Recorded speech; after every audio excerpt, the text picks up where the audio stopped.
So, hear me out. Limbus Company's ultimate purpose is to overthrow the head. To some people, this is a wild-ass theory, and to others, it's like gravity. It's been the law of the land for so long that there's no way you can escape it. But hey, why stop there? We already have all the info necessary to explain nearly every question out there about how Limbus Company operates. Like, have you ever noticed how the LCB is never at any want of money, or why the company is able to sell monoliths and wants to collect distortions? Or even why Virgilius, the professional sellout hater himself, is so willing to follow Limbus's orders without question? Yeah, we've had the evidence to answer that since January. Because we're not talking about some crackpot thesis that needs 6 sources and a corkboard. All of the evidence to prove this is from Limbus Company and a little story called Distortion Detective. Or as I like to call it, the best side story PM's ever created. Good enough that I'd recommend you check it out in Project Moon's post type, which is linked in the description. And if you need a quick sign that now is the time to read it,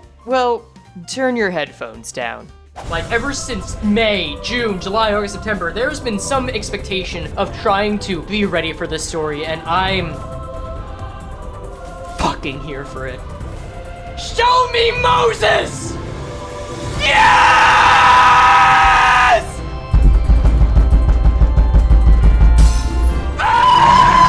Now, if that glowing endorsement wasn't enough, then you must either have a heart of stone or tinnitus. You're welcome for that, by the way. But that's alright, since we're gonna talk extensively about the events of Distortion Detective anyway, because not only will Limbus taking on the head only make sense if you're up to speed, but I'm never gonna get this good an opportunity to pitch DD to y'all again. So, to start off this saucy expose on Limbus Company's corporate side, this is why you should read Distortion Detective.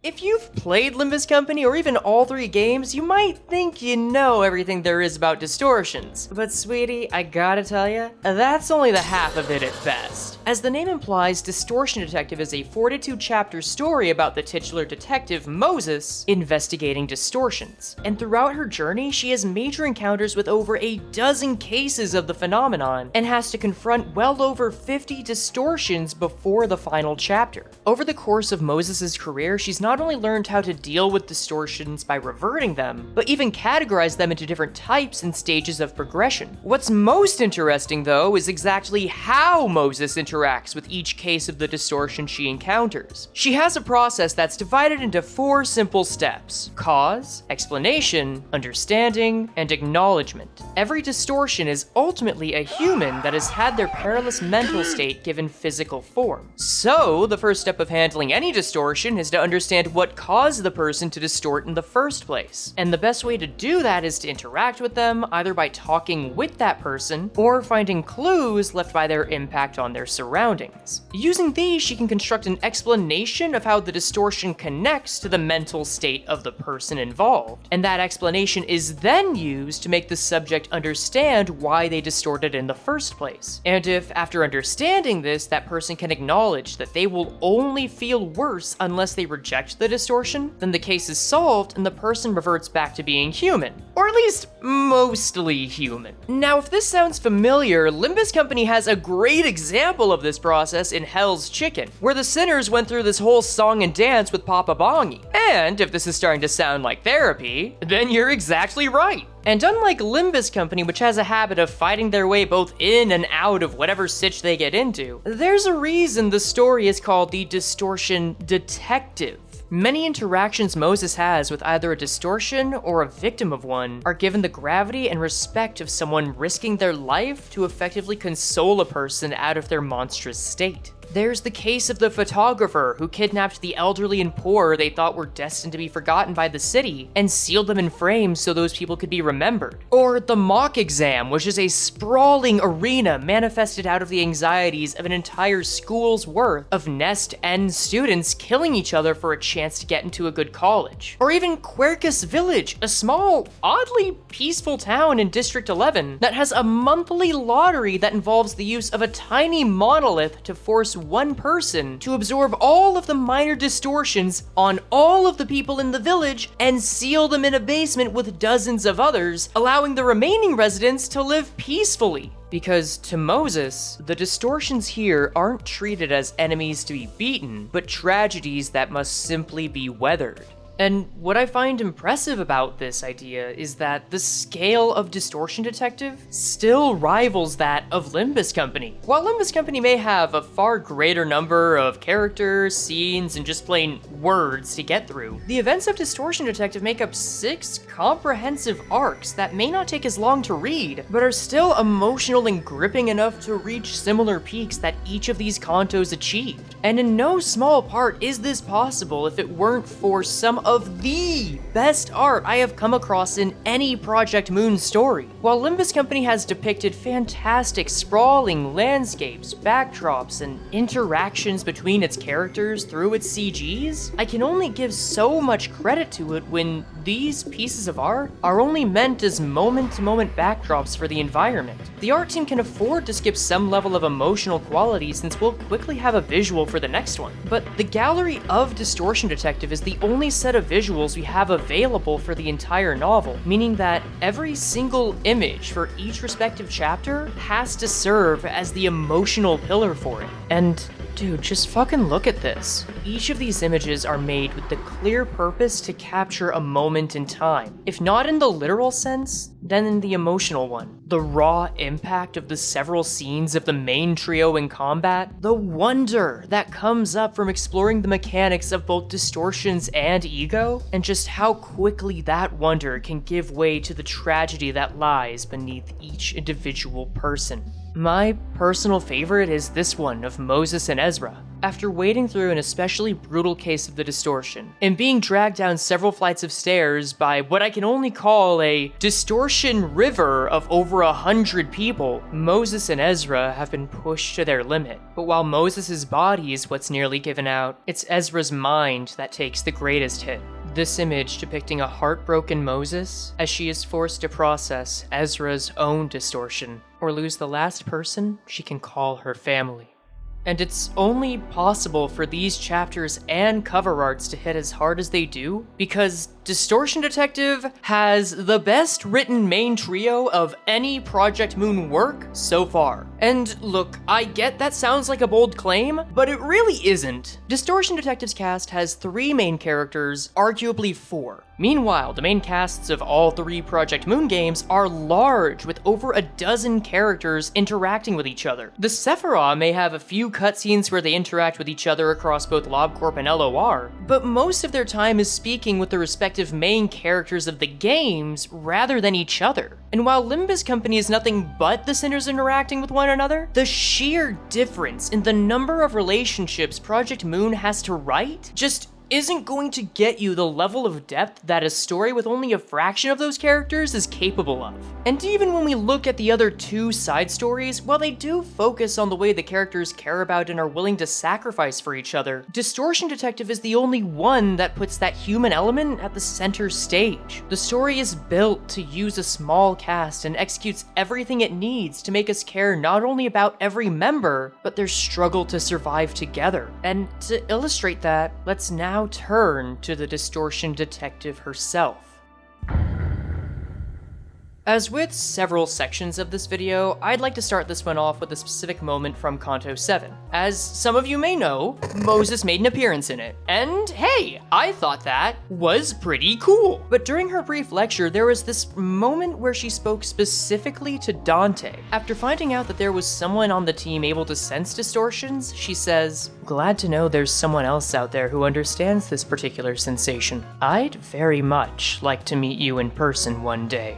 Like Dante, Moses is capable of sensing the presence of distortions, but where Dante's senses act more like a radar, Moses' abilities are a filter that affects her every waking moment. One detail about the distortion we only see within Distortion Detective is that nearly every person in the city is experiencing a case of it at all times. But until these cases fully manifest, only Moses is capable of seeing or sensing the effects. A person that looks perfectly fine to most people may appear to Moses as someone with bee wings on their back, complete with the ability for her to feel the wind from their tiny fluttering. Or another person that only looks stressed may appear to her like their head's starting to inflate like a balloon. Or even the upper body of a fish. This ability of hers manifested one day without warning and is what allows her to perform her job as the Distortion detective, making a living out of solving these cases. And yet, she doesn't see any case of the Distortion on herself. The most likely reason for this is that Moses has manifested her ego by the time DD starts. Hers takes the form of a smoking pipe that's capable of taking on the forms of different weapons and spew different kinds of smoke that, hey, line up with some familiar colors from LobCorp, would you look at that? And with her vision and pipe, Moses is capable of not only better understanding the Distortion, but defending herself by either using the smoke as a tactical means to slow down her opponent or charge up a massive attack to end a fight quickly. However, even if manifesting an ego means that a person's immune to the Distortion, it doesn't always mean they're the best person to be around.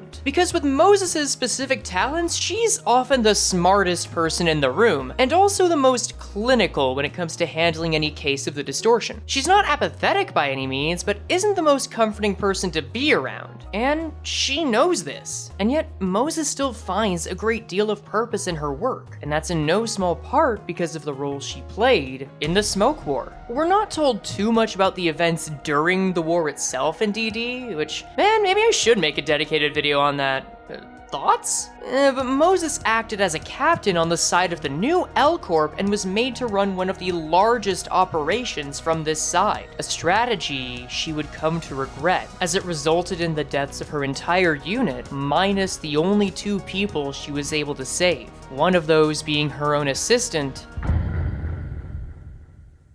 And Ezra may very well be one of my favorite characters in all of Project Moon. I'm a simple bitch. I like characters I can relate to. And Ezra is someone who is neither afraid to show her utter joy at something as simple as a cafe sandwich, or the visual aids that she doodles for Moses, or, say, getting up in the face of a Distortion ready to kill her during a job, even if that means becoming a guinea pig in the process. The best way I can describe her is if Don Quixote was obsessed with workshops instead of fixers, and also a more functional member of society. And man, while I love the raw emotion that is Project Moon, Ezra is a breath of fresh air to Distortion Detective, as well as the perfect assistant for Moses. As mentioned, Moses is incredibly smart and powerful, but her bedside manner can be lacking. And despite the power of her ego, she does need the time to inhale and exhale into it, meaning it's effectively useless against someone who's quick enough to not give her the chance. Ezra, on the other hand, may not have that same intelligence and, frankly, be pretty clumsy at times, but she understands people to the point that she's the one that negotiates contracts for the office, and also takes point as the frontline muscle that buys time for Moses to either think through any fight or make use of her pipe. It's a dynamic that, if it were just these 2 for the entire series, that would have been enough for me. But there are still 2 other characters that accompany Moses and Ezra that bear acknowledging, because the first of these 2 to appear is Uriah, an atelier that takes an interest in Moses' ego. Since Uriah runs her own workshop, she quickly takes on the role of inventing new gear for both Moses and Ezra to try during their adventures. The most interesting example being something she calls Psychoment, which are these small accessories that can augment the way an ego works. That being said, I find it difficult to treat her as a true third to the party, as soon after she's introduced, she's forcibly transformed into a tiny mascot character and becomes more of an accessory than a third member of this party. Sorry, Uriah, I really wish we could have seen more of you, or that you were mentioned in the Kanto 7 cutscene. But that's okay, because the other example we have is Vespa Crabbro. And Vespa Crabbro is what you get if you take Merceau and fuse him with another Merceau with chronic anxiety. Cause somehow, despite Moses and Ezra being veterans of the Smoke War, he is the one that looks the most traumatized in every given moment. Vespa was tasked with investigating a taboo that Moses' office had broken. This led to a series of events that included him tracking down Moses, cutting off her arm, being trapped in a hyperspace ego jail due to the combined efforts of Moses, Ezra, and Uriah, Vespa eating Moses' severed arm to survive before entering an uneasy alliance after he was released to fight 50 distortions that Moses and Ezra were locked in a basement with, and then goes on to be fired from N-Corp for getting trapped in the first place, finally being hired to work alongside Moses for the rest of the story. The utter whiplash of this experience being enough that Project Moon chose to make one of their few pieces of distortion detective art specifically to show Vespa in his unemployment outfit. This man has neither the distortion experience Moses has, nor the social skills of Ezra. All he really knows how to do is fight and take a hit. He can negotiate his way through a conflict and has some intel on the thumb. But despite being a grade 1 fixer, his own frustration and awkwardness means he's left looking for direction from Moses for most of the final third. And dear God, if you enjoyed the Merceau tirade during Hell's Chicken, you will love seeing every moment that Vespa Crabro is in a scene. And yet, as well made as this cast is, there's one final force at play we need to discuss. It's the force that brought Ezra into Moses' life before the Smoke War. The force that made Moses enact a plan that killed her over 2,000 fixer battalion, and the force that hired Moses, Ezra, and Vespa to work together when they had nothing else. And that force, as well as the key to understanding the purpose behind Limbus Company, is a woman named Diaz. And Diaz is what happens when you make Project Moon's version of Makima, but also kinda great at being your BFF. While she's introduced at the halfway mark of the series, Diaz's influence is felt as early as Chapter 8, when Moses comes into contact with an especially odd case of the distortion caused by a monolith. It's during this job that Moses, Ezra, and Uriah are beaten nearly to death, and Ezra's pushed to the state of distorting herself. Immediately after which, Moses finds out that the person who delivered this monolith, the first appearance of one in all of Project Moon, was Diaz. And as we've seen with time-killing time in Limbus Company, a monolith is a tool that is difficult to come by. Even the head of a wing jumping at the chance to purchase one. And yet, even when we take into account the immense wealth of any given single wing, Diaz's own influence either rivals or exceeds it. When we see Moses' first proper conversation with Diaz in the story, it's at an incredibly affluent Nest K estate, over a feast that couldn't possibly be finished by anyone at this table. And Moses remarks that Diaz owns at least one of these mansions in every nest, and has the means to eat like this every day. Not only that, but Diaz has a personal military under the guise of a grade 1 fixer office called the Ujat. Now, you might take this to mean that she owns a fixer office that also works for her. But no, Diaz doesn't own the Ujat legally. The Ujat are a fixer office that Diaz assigned Moses the leader of, while Diaz happens to be their only client. Yet despite being a fixer office, the Ujat regularly cross lines that the Hana Association would penalize, like, say, killing a civilian that's unwilling to fight. But curiously, the Ujat report their jobs just like every other office, but never receive any demerits. It's because of this that there's one constant when it comes to Diaz. Whatever Diaz wants, Diaz gets. And for the bulk of her life, Moses took that motto as her moral compass. She would lead the over 2,000 fixers of the Ujat onto whatever request Diaz made. And if her subordinates fell, that was either the cost of following orders or the fault of their own shortcomings. And outside of work, any interaction she'd have with Diaz would make her feel like the only person in the world. Diaz would show gratitude, concern for her needs, and even endear herself by being self-deprecating during these wonderful moments. But if anyone's unable to meet her expectations, they would be met with the coldest dismissal and apathy that anyone could inflict. And eventually, even as Moses was given the authority to be Diaz's right hand, she would learn that this level of manipulation is how Diaz treated everyone she met, and how she planned to meet her own ambitions. The only issue with that moment of realization is that,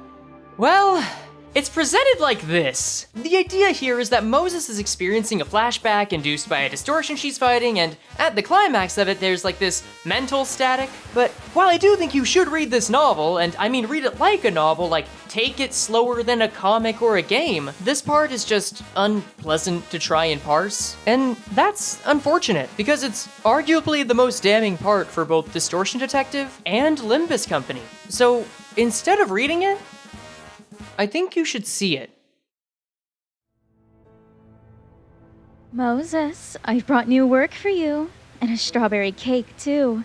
Okay, what is it about this time? Diaz brought a stranger with her, a person with gray hair and green eyes.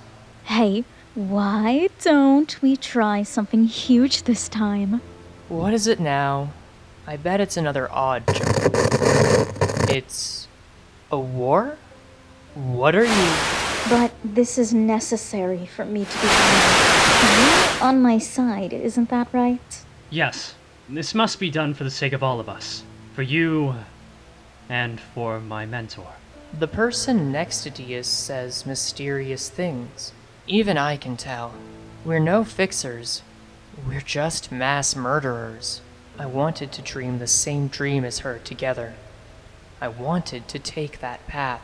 Your eyes are precious to me. They've always been my most precious. Think of me and us as tools, and nothing more. Captain, this diversionary tactic, launched with the help of R-Corp, will be vital for the success of this operation. Noted, Hee-Jun. I'll be spilling yet more blood in the outpost amidst the war zone once again. All of this was an experiment. You wanted me to see all these detestable things. Ezra! Han Hee-Jun! I'll save you too. I'll save you too if it's the last thing I do! You know what, Moses? I aim to be the head. To reach those heights, a pair of wings would be needed.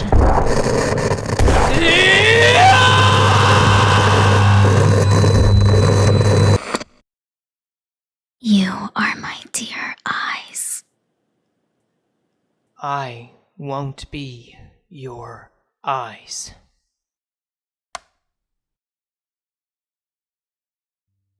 During the second half of Distortion Detective, Diaz hires Moses, Ezra, and Vespa to retrieve two things from the ruined L-Corp nest, those being distortions and monoliths, both of which are most plentiful near the ruins of the wing itself. And Moses, despite long since moving past her devotion to Diaz, now turned into utter hatred, accepts the task. Because to her, it's the only way she can feel at peace, if only for a moment.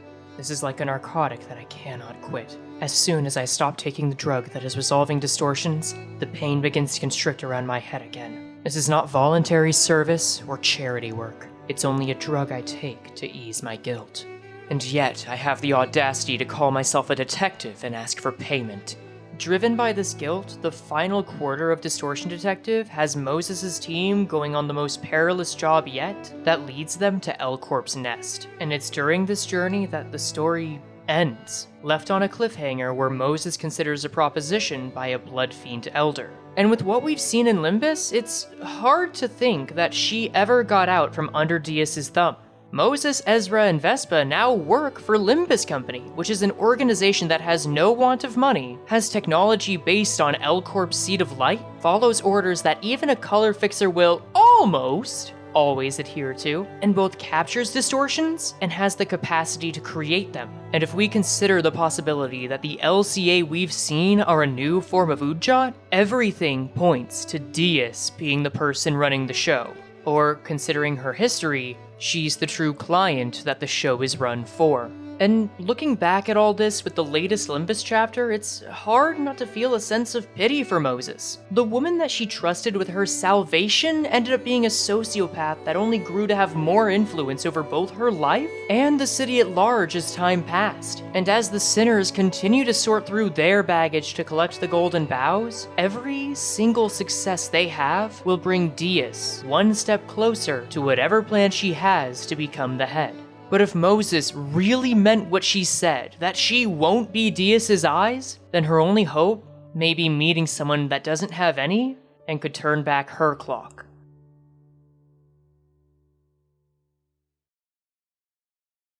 Yo, goons! I'm kinda surprised that so many people wanted to learn more about Distortion Detective. Happy for sure, but I don't know what caused it, whether it's the MOSB clip or something else. Who cares though, because this is an idea I'd been sitting on for a while, and I am damn glad y'all get to see it. Special thanks to both Allergy Jelly and Ezgu for lending their voices to this project on such short notice. And if you want to help me keep churning these things out, please consider clicking that shiny subscribe button, or even becoming a member or a patron. Honestly, either works. Because in exchange, you'll get your name up with these fine people and get access to the videos before everyone else does. Special shout out this week to the Radio Man. Thank you very much for joining as a patron. Until then though, take care, goons, and please, please, please, please, please, just try the damn novel.